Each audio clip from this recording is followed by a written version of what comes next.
ሁለቱ ህዝቦች አንድ ህዝብ ናቸው። ምንም ጥያቄ የለም። ባህል የሚጋራ ቋንቋ የሚጋራ ህዝብ ነው።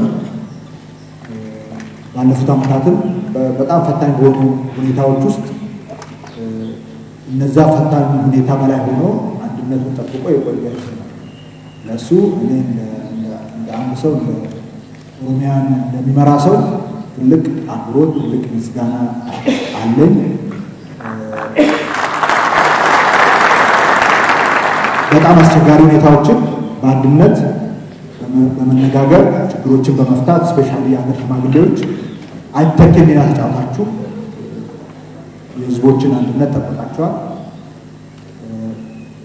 በልማቱም አብረን ተሳስረን በደንብ መሰራት አለበት። ሁለቱ ዞኖች ስፔሻሊ ምዕራብ ጉጂና ጋሞ ዞን በደንብ ተሳስሮ መስራት አለበት።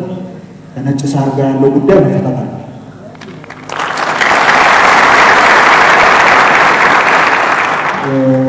መፈታት አለበት።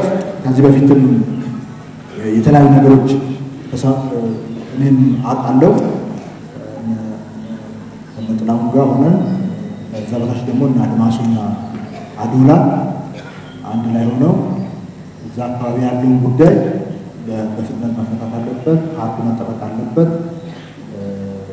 የእንስሳቶቹ ደህንነት መጠበቅ አለበት። ቱሪዝም በደንብ እንዲስፋፋ ማለት ነው። ስለዚህ እሱን ኃላፊነቱን ወስጃለሁ እኔ።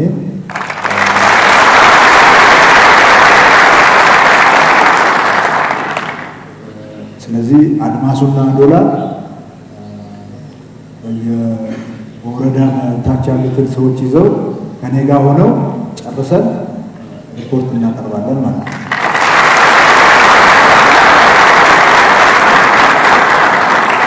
ከዛ ውጪ ሁለቱን ክልሎች የሚያገናኙ መንገድ የተወሰነ የጥርጊያ ምናምን የተሰሩ ነገሮች አሉ። እነሱ መጠናቀቅ አለባቸው። ቅድም ያነሳችው ጥያቄ መፈታት አለበት ማለት ነው። የኔ ጥያቄ ነው ማለት ነው። ያው በአንዳንድ አካባቢዎች ላይ እዚህ ላይ ጥሩ ውጤት እየመጣ ነው። ህብረተሰቡ ተሰባስቦ እንዲሰራ። ሶስተኛው በመንግስትና በግል ትብብር ኢንዱስትሪያል ፓርኮችን ማልማት፣ ቅድም የጠየቃችሁ እንደ አግሮ ኢንዱስትሪያል ፓርክ ፋሲሊቲ ማሟላት፣ ይሄ መስራት። ሶስቱ ላይ በደንብ በአግባቡ ካልሰራ የሚፈለገው ውጤት ኢንዱስትሪያላይዝ ነው። ኢንዱስትሪ ደግሞ በሚፈለገው ደረጃ ካላደገ እንደ ህዝብ ውጤታማ እንደ ሀገር ውጤታማ ነው። ስለዚህ እነዚህም ሶስቱ ላይ በደንብ ትኩረት መሰራት አለበት። በሚቀጥሉት ዓመታት ያለው ፍኖተ ካርታ ላይ በግልጽ ትልሞቻችን ላይ በግልጽ ተቀምጠዋል። እዚህ ላይ ገፍተን እያንዳንዳችን ልንሰራበት ይገባል። እዚህ ሁሉ ውስጥ የሚደረገው እንቅስቃሴ መስራት ነው። እዚህ ሁሉ በግብርናም በዲጂታልም በሁሉም በኢንዱስትሪም በቱሪዝምም በማዕድንም በከተማም በሁሉም የሚሰሩ ስራዎች ደግሞ የእያንዳንዳችን ኃላፊነት የእያንዳንዳችንን ሚና ይጠይቃል።